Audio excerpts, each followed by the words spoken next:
Bueno, pues nos adentramos ya directamente en la entrevista, en esa charla que vamos a tener contigo, Carmen, pero aquí la tradición manda y esta me lleva a Luis Alberto Iglesias, que siempre hace la primera pregunta de la entrevista. Bueno, pues Carmen, está siendo un comienzo de año muy bueno para los fondos de la gestora de Cobas Asset Management. La semana pasada, en los principales foros sobre inversión de Internet, se comentaba el nuevo máximo en la cotización específicamente del fondo internacional. Si uno se va a ver la gráfica del año de ese fondo, es una gráfica con una tendencia alcista muy clara, y te iba a preguntar cuáles son las compañías que más han aportado a ese máximo de cotización, cuáles están tirando más aquí. Tus compañeros han mencionado en ocasiones a Golar como una fuerte apuesta de la gestora en el fondo internacional, también estarán en selección, imagino. En fin, desde tu perspectiva como miembro del equipo de inversión, ¿cuáles son las posiciones que están tirando más del fondo en este momento? Bueno, la tendencia que estamos viendo ahora es un poco confirmar lo que estamos viendo últimamente. Ya sabes que nosotros no nos centramos tanto en el corto plazo, pero bueno, sí que es verdad que estamos viendo que se están empezando a cumplir nuestras tesis de inversión, lo cual también nos da un poco como de aire para seguir haciendo nuestro trabajo. Y compañías que lo han hecho bien, pues mira, lo ha hecho muy bien Babcock, por ejemplo, el año pasado, y también lo ha seguido haciendo muy bien. Hizo un capital de defensa de Reino Unido.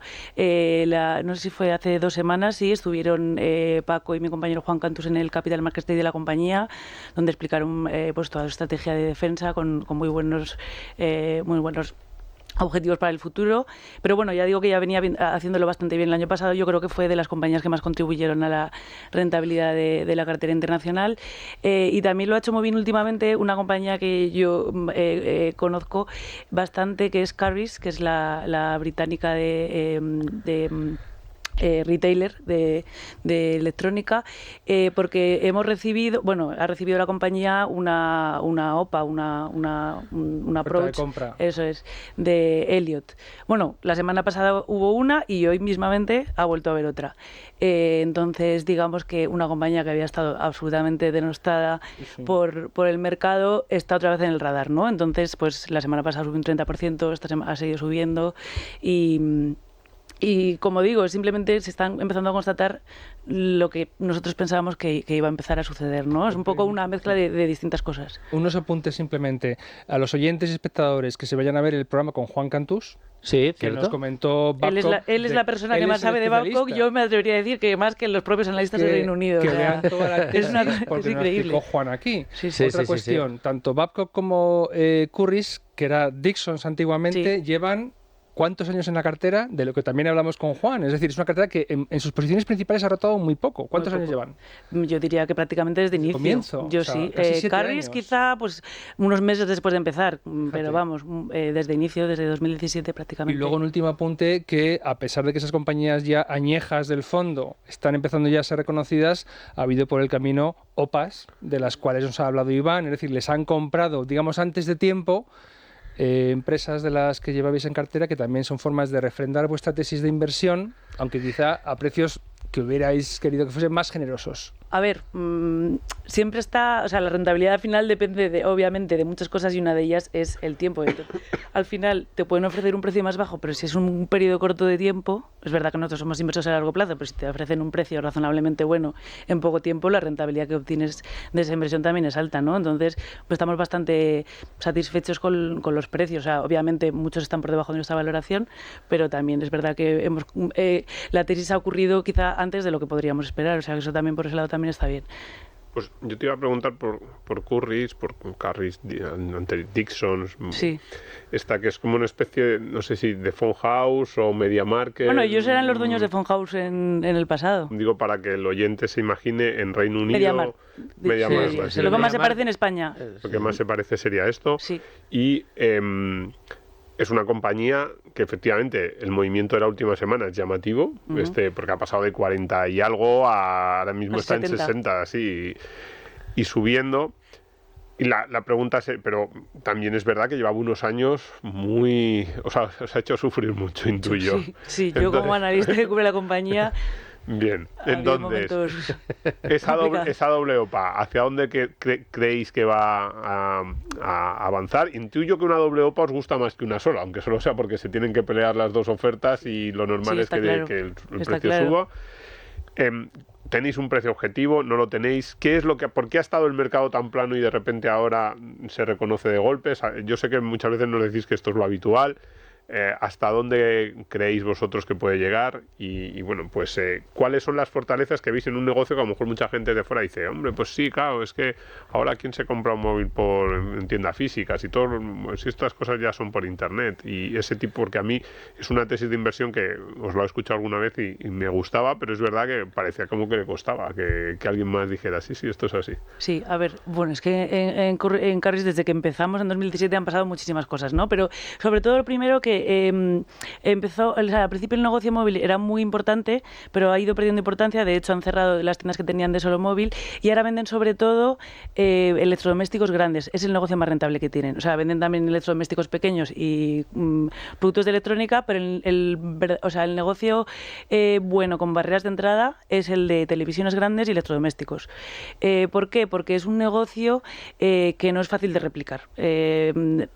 Al final el transporte es difícil, necesita 2 personas que entran en casa del cliente, o sea, es algo en lo que Amazon no es el core de Amazon, ¿no? Amazon al final lo que hace es producto pequeño, que te llega a casa rápido y que no requiere de un servicio de postventa, ¿no? Entonces, digamos que la parte importante es sobre todo gran electrodoméstico, también ordenadores y televisión.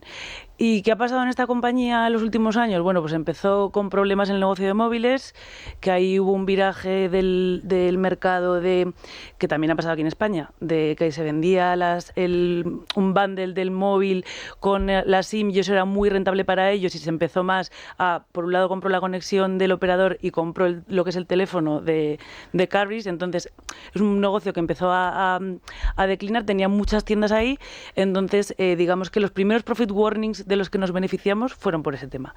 Ese tema ya lo solucionaron, además ahí les vino bien la pandemia porque cerraron todas las tiendas, o sea, fue más fácil poder cerrar las tiendas de ese negocio y luego cuando ya parecía como que todo iba bien, ¿no? Porque la pandemia además en 2021 se vieron... se recuperaron Sí, bastante. Porque en realidad, si os fijáis, fueron productos que durante la pandemia se compraron muchísimo. Claro. Todo el mundo empezó a trabajar desde casa, había gente que ya ni siquiera tenía un portátil. Acordaos que hubo un tiempo en el que decían que las tablets iban a comer los portátiles, o sea, que iban a desaparecer los laptops. Y ahora todos tenemos un ordenador en casa, ¿no? Porque mucha gente teletrabaja, también la gente pasa mucho tiempo en casa, pues a lo mejor a tu hijo para clase le tuviste que comprar un ordenador, entonces se beneficiaron mucho de eso, la gente pasó mucho tiempo en casa, se usaron mucho los electrodomésticos, hubo que cambiarlos, ellos se beneficiaron mucho de eso.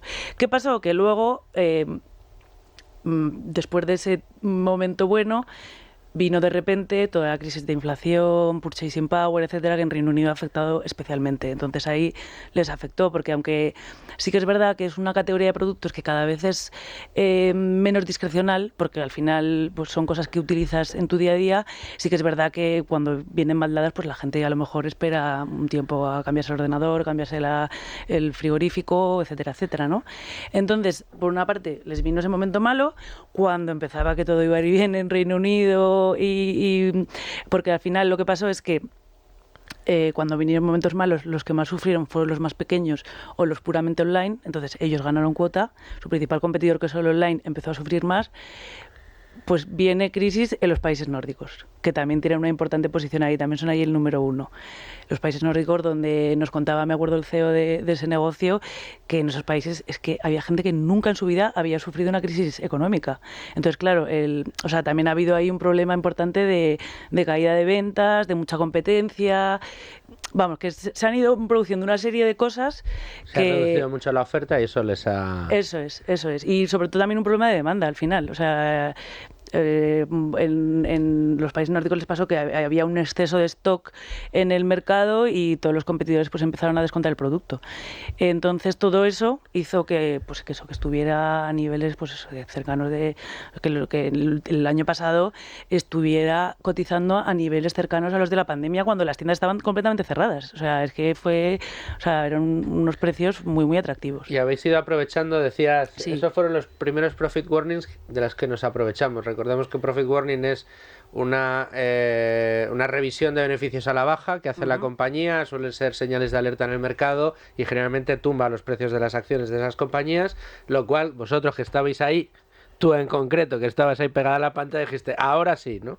Y ya en aquellos momentos entrasteis y posteriormente, cuando también han vuelto a sufrir, habéis aprovechado también esas Sí, tengo que decir que la caída del año pasado hubo un momento en el que la situación financiera de la compañía estaba un poco comprometida, porque aunque es verdad que es una compañía que no está muy endeudada, tiene unos márgenes muy bajos, entonces hay mucho apalancamiento operativo y al caer las ventas, como que hubo un momento que uno de los covenants consiguieron ampliarlo, pero estuvo ahí la cosa un poco justa. ¿Qué ha hecho el management? Que es una cosa que nos ha gustado mucho. Pues han vendido uno de los negocios, el negocio griego, justo en el momento en el que iba fenomenal. O sea, la macro en otros sitios estaba mal, pero en Grecia sabemos que ha estado mejor que en otras partes del mundo. De hecho, va mejor que nosotros. Por eso, sí. Entonces, han aprovechado, han vendido ese negocio a un precio bastante atractivo y han solucionado el problema financiero por completo. Vamos, la compañía seguramente en el año que acaba en abril va a acabar con caja neta, ¿no? Entonces, al final, una vez pasado ese problema, la acción se quedó igual. Entonces ahí sí que fue un momento que dices, mira, o sea, se ha acabado el problema financiero, ya no hay dudas, pero esto no repunta. Pues ahí en ese momento, pues claro. Y vosotros, ya no digo, te iba a decir, ¿a dónde queréis que llegue el precio de esos 60 y muchos? Lo voy a preguntar más en general, aunque si nos quieres decir una cifra, nosotros encantados. Pero como no creo que eso ocurra, por si acaso, yo lo que te pregunto es, ¿cómo se plantea un analista que lleva tantos años en una compañía, que ha ido comprando en diferentes momentos de la compañía? Habréis comprado más caro y más barato, habéis vendido cuando también más caro y más barato. Total. Porque habéis ido haciendo y deshaciendo posiciones.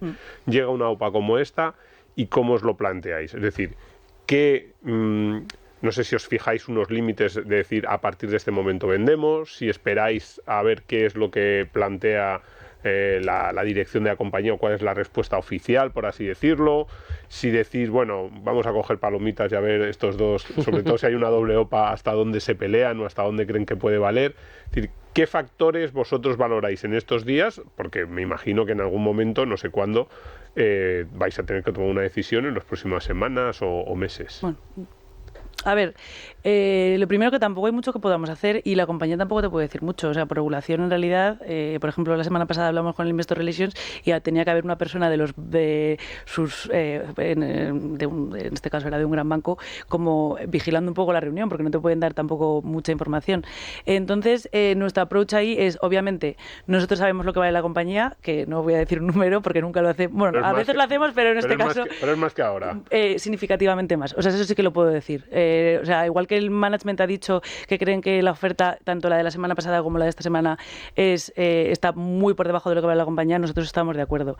Lo que nos tranquiliza en cierto modo es que el board de la compañía ha dicho eso en 2 ocasiones y que sabemos un poco cuál es el approach. Aquí el problema es que no hay un dueño, o sea, no hay un dueño como en otras compañías que tenemos. Entonces, oye, pues ahí no hay mucho más que podamos hacer, pero obviamente nosotros tenemos una responsabilidad con nuestros clientes y pase lo que pase vamos a luchar porque el precio sea el mayor posible. Y otra cosa que es importante es que ya nos ha pasado en otras compañías y hay veces que estas cosas no van para adelante y...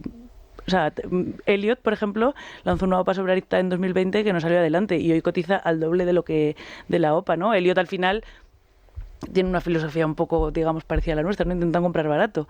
Entonces es lógico que lancen una OPA a estos precios, pero lo bueno de ser inversores en valor es que sabemos cuánto valen las cosas. Entonces ahí puedes poner tu límite de, mira, esto no lo voy a aceptar. Porque solo por terminar con este caso, ahora decíamos que estaba acercándose la acción a 70, en donde... ¿cuáles han sido las ofertas de la OPA? ¿Están más o menos en este nivel? ¿Un poquito por encima? Un poquito la de por la abajo? semana pasada fue 62 y la de hoy creo que ha sido, sí, algo así, 68, 70. Así, al final el mercado refleja un poco... El mercado lo ha reflejado, sí, correcto. Sí. Oye, Carmen, ¿y cómo llevas? Es que son 6 años de inversión en esta compañía con tantos altibajos, además algunos recientes. ¿Eso tiene que pasar factura a una persona que está siguiéndola? E intuyo yo, aunque la decisión final de inversión sea colegiada en el equipo de inversión, no deja de ser una propuesta a ese colegio de decisión que haces tú y que defiendes tú especialmente. Eso en los momentos bajos, porque ¿has tenido algunos que digas, me he equivocado yo? ¿A quién acudías para pedir a lo mejor corroboración o, al contrario, como decís muchas veces, destrúyeme la tesis? A ver, al final nosotros, lo bueno del trabajo en equipo es que al final hay otros compañeros que también están mirando la compañía. Entonces es verdad que yo soy la lead analyst, digamos, que es la que más sigue, junto con Paco, obviamente, pero por ejemplo mi compañero Juan Cantús también la ha estado siguiendo muy muy de cerca y de hecho... Yo veía como tú, no... Sí, flaqueaba. pero este año pasado ha habido algunas dudas de negocio que hemos disipado, tengo que decir, y al final es lo enriquecedor que otra persona lo vea con otros ojos y te puede decir, oye, y esto que he visto, ¿qué te parece tal? Y entonces ahí miras otro punto de vista. Al final hemos hecho un trabajo muy grande de hablar con expertos, con la compañía, etcétera, etcétera, y hemos disipado un poco esas dudas, pero siempre está ahí, o sea, al final en cada idea siempre hay más de 4 ojos, o sea, está el analista que sigue más de cerca a la compañía, está Paco, que es el director de inversiones, y luego siempre suele haber mínimo una persona más.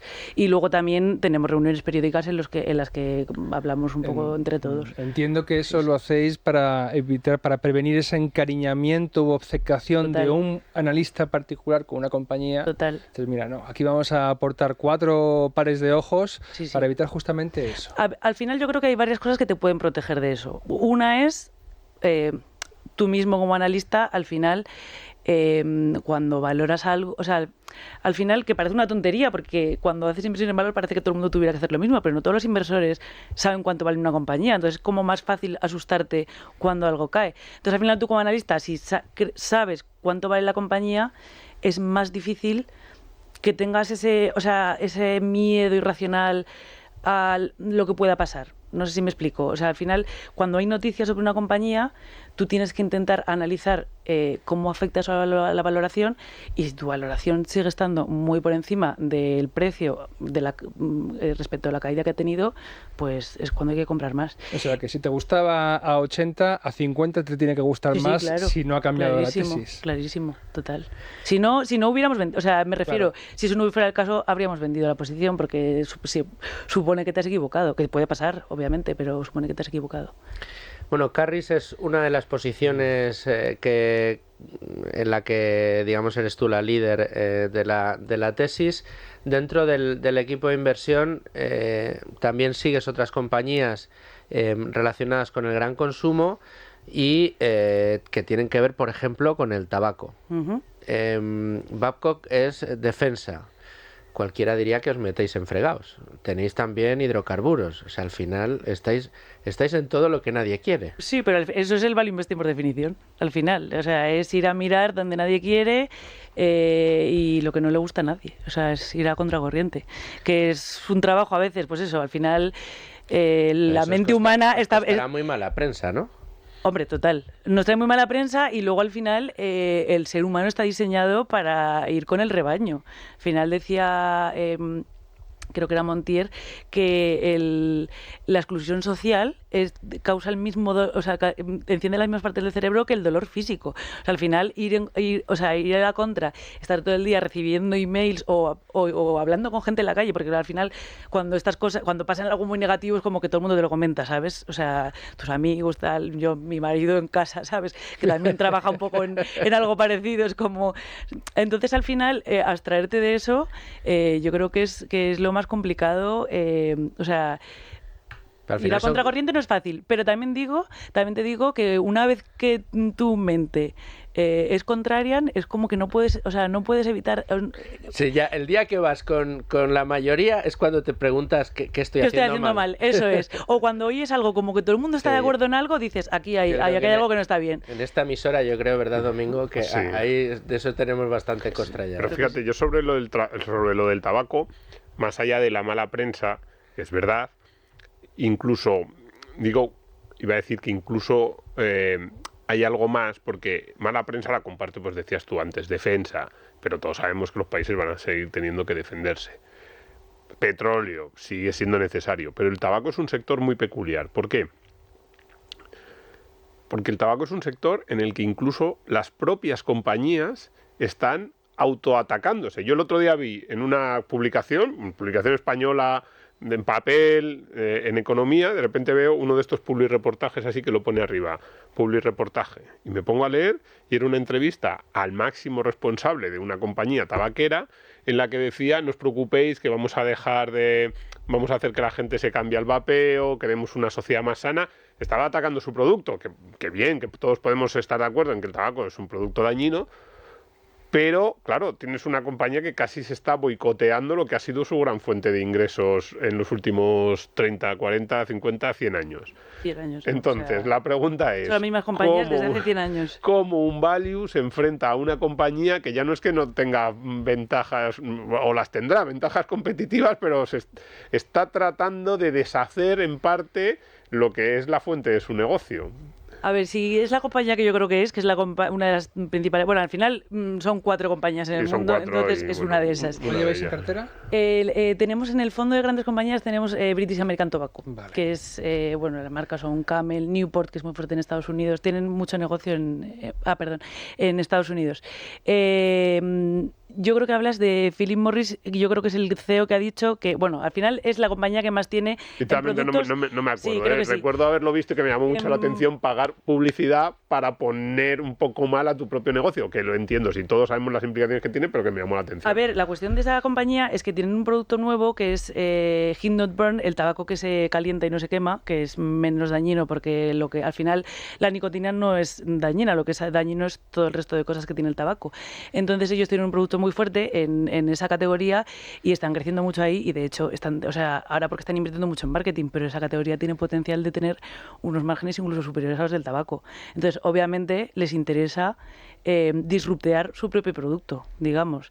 Al final, es verdad que el consumo de nicotina en el mundo sigue creciendo poco a poco, el consumo de cigarrillos, la prevalencia va cayendo, especialmente en los países desarrollados, pero el consumo de nicotina está subiendo, porque están creciendo mucho, pues los principales productos son, es que yo creo que en español es tabaco calentado, ¿no? Heat Not Burn, que lo calientas y no se quema, los vapeadores y el tabaco oral, que son como unas pastillitas que son muy fuertes, sobre todo en los países nórdicos. Entonces, al final... digamos que las compañías se están disrupteando a sí mismas porque su negocio natural, que es el del tabaco, está cayendo. O sea, eso es así. Obviamente la gente sabe que fumar es malo y cada vez fuma menos gente. No al ritmo que cabría esperar, porque hay muchos factores. O sea, al final es un producto adictivo, al final es un producto que genera muchos impuestos para los gobiernos. O sea, hay como muchas variables ahí. Pero la realidad es que están creciendo más esas otras categorías y a ellos les interesa crecer en esa. ¿Y cómo lo analizáis vosotros? Quiero decir, en ese enfoque value de quiero una compañía líder en su sector, que vaya a estar 5, 8, 10 años, que pueda anticipar cuál va a ser el futuro en ese periodo de tiempo, ¿cómo analizáis un sector que ya no solo es que esté sujeto a competencia desde fuera, sino a estas propias dinámicas que, por las razones que sean, están evidentemente cambiándolo todo? No sé si es más complicado incluso. Es más complicado, te lo digo. Aparte de que es un sector en el que he dedicado mucho tiempo últimamente y a veces yo misma decía...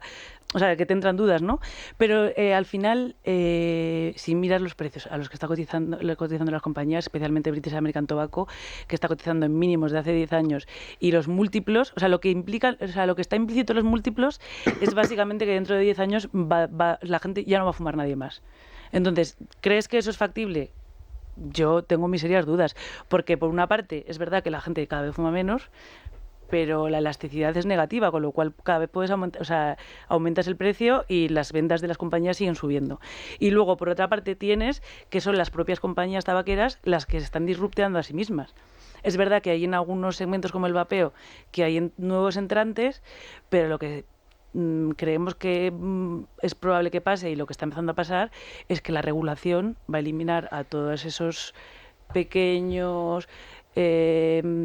muchas veces que vienen de China, por ejemplo, en Estados Unidos han ganado muchísima cuota unos vapeadores desechables que vienen de China, que es totalmente ilegal, pero están ganando muchísima cuota. Es poco probable que la FDA deje que eso siga creciendo y que no lo eliminen. De hecho, hay en algún estado que lo han prohibido y al final las que se van a quedar seguramente con ese mercado sean las grandes tabaqueras. Entonces, al final... es un mercado regulado que hace que haya unas barreras de entrada brutales. Entonces tienen, por un lado, el negocio de tabaco, que es verdad que en volúmenes cae, pero en ventas no. y que genera muchísima caja, pero muchísima caja, porque es un negocio de márgenes buenísimo, es un oligopolio. Y luego, por otro lado, tienen la opcionalidad de los nuevos productos. Y es que, de hecho, en los países donde ha caído más fuertemente el consumo de cigarrillos es en los que ha aumentado los otros productos. Es decir, por mucho que haya medidas de que no se puede fumar en espacios públicos, no hay publicidad en las cajetillas, todo este tipo de medidas, la prevalencia en algunos países ha empezado a bajar cuando ha habido alternativas de nicotina, porque el uso de nicotina sigue aumentando. Entonces, en los dos escenarios, esas compañías son las que se van a beneficiar, digamos. Bueno, pues lamentablemente nos quedamos sin tiempo para continuar la entrevista, pero como nos vamos a ir a una tertulia, te voy a invitar a que te quedes. Y ya de paso, si eso, aprovechamos para colar alguna pregunta más para Carmen. Muchas gracias. ¿Sabes lo que vamos a hacer ahora? Vamos a hacer un repaso a esos básicos de la inversión de siempre, a los inolvidables de la inversión, con Antón Diez-Tubet de Trade Republic, que viene ya y que hoy nos va a traer la volatilidad. Si es riesgo o no es riesgo la volatilidad. A ver qué nos cuenta. Te vemos ahora.